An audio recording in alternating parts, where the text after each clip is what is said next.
നമ്മുടെ ദുബായിലെ പരിപാടി അതിഗംഭീരമായിട്ട് അവസാനിച്ചു കേട്ടോ. ഉമ്മൽ ഖോയിനിൽ ഇന്നലെ മലയാളി അസോസിയേഷൻ്റെ അതിഗംഭീരമായ പരിപാടി കഴിഞ്ഞു. ഈ നാട്ടിലേക്ക് പോവുകയാണ്, നേരെ കൊച്ചിയിലേക്കാണ്. അപ്പോൾ ഇറങ്ങാനുള്ളൊരു പരിപാടിയിലാണ് എണീറ്റിട്ടുള്ളൂ രാവിലെ. ഞാൻ ഈ ബറാക്കുട എന്ന് പറഞ്ഞ ഒരു ഹോട്ടലിലാണ് താമസിക്കുന്നത്. ഞാൻ ഇവിടെയൊക്കെ മൊത്തം ഒന്ന് കാണിച്ചു തരട്ടെ. നമ്മുടെ ഉമ്മൽ ഖോയിനിലെ ഏറ്റവും ഭംഗിയുള്ള ഒരു സ്ഥലമാണ് ഈ ബറാക്കുട എന്ന് പറയുന്ന ഒരു ഹോട്ടൽ. ഭംഗി എന്ന് പറഞ്ഞാൽ എന്താണെന്നറിയോ? ഈ ഏറ്റവും ഭംഗിയായി തോന്നിയത് വളരെ സൈലൻ്റാണ്, കൂടുതൽ ആൾക്കാരൊന്നുമില്ല. പിന്നെ ഈ ഓരോ ഹട്ടുകൾ പോലെയാണ് ഓരോരോ റൂമും അവർ സെറ്റ് ചെയ്ത്, അതിൻ്റെ മുൻപ് തന്നെ ബീച്ചും ബാക്കിയുള്ള കാര്യങ്ങളുണ്ട്. എനിക്ക് ഏറ്റവും ഇഷ്ടപ്പെട്ടത് അവിടുത്തെ ബാക്ക് വാട്ടേഴ്സ് ഹോട്ടലിലെ ഫുഡുകളാണ്. ഉച്ചയ്ക്കായാലും നൈറ്റായാലും ഗംഭീരമായിട്ടുള്ള ഫുഡാണ്. രാവിലെ പിന്നെ എല്ലാവർക്കും കോമൺ ആയിട്ട് മൊത്തം എടുക്കാൻ കഴിയുന്ന രീതിയിലുള്ള ഒരു സെറ്റപ്പ് അവർ പ്രൊവൈഡ് ചെയ്യും.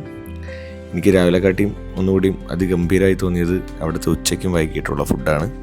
രാവിലെ നമ്മുടെ മലയാളി വിഭവങ്ങളൊക്കെ ഉണ്ട് കേട്ടോ. കാരണം ഒന്നുകൂടിയും മലയാളികളാണ് അവിടെ കൂടുതലായിട്ട് ഉമ്മൽ ഖോയിനിലായാലും ബാക്കിയുള്ള സ്ഥലങ്ങളിലും ഹോട്ടലിൽ വരുന്നത്. പിന്നെ അതുമല്ല, ഒരു മലയാളി റെസ്റ്റോറൻറ്റ് എന്നുള്ളത് രീതിയിൽ അവർ ഓൾറെഡി സൂചിപ്പിച്ചിട്ടുണ്ട്. അപ്പോൾ അതുകൊണ്ട് എല്ലാ കാര്യങ്ങളും അതിഗംഭീരമായിട്ട് അവർ സെറ്റ് ചെയ്തിട്ടുണ്ട്. ഞാൻ പൊതുവെ രാവിലെ കഴിക്കുന്ന രീതിയിൽ ഇത്തിരി മാത്രമാണ് എടുത്തത്. ഇതാണ് അവിടുത്തെ ഏറ്റവും വലിയൊരു ഭംഗിയായി തോന്നുന്നത് കേട്ടോ. കടലിൻ്റെ തൊട്ടടുത്താണ്. കറക്റ്റ് ഒരു നല്ല ഫീലാണ് ആ ഭാഗം മൊത്തം ഇരുന്ന് ഭക്ഷണം കഴിക്കാനും വൈകിട്ടൊക്കെ വരാനും. എന്തായാലും നാട്ടിലേക്ക് പോവുകയാണ്. ഇനി ബാക്കി കഥകളൊക്കെ നാട്ടിൽ നിന്ന് കാണാം. എന്തായാലും ഉമ്മൽ ഖോയിനിലെ പരിപാടി അടിപൊളിയാക്കാൻ ഒപ്പം നിന്ന് എല്ലാ പ്രിയപ്പെട്ടവരോടും ഏറെ സ്നേഹവും കടപ്പാടും അറിയിക്കുകയാണ്. ഇനി നാട്ടിലെ പരിപാടികളായിട്ട് കാണാം. Thank you.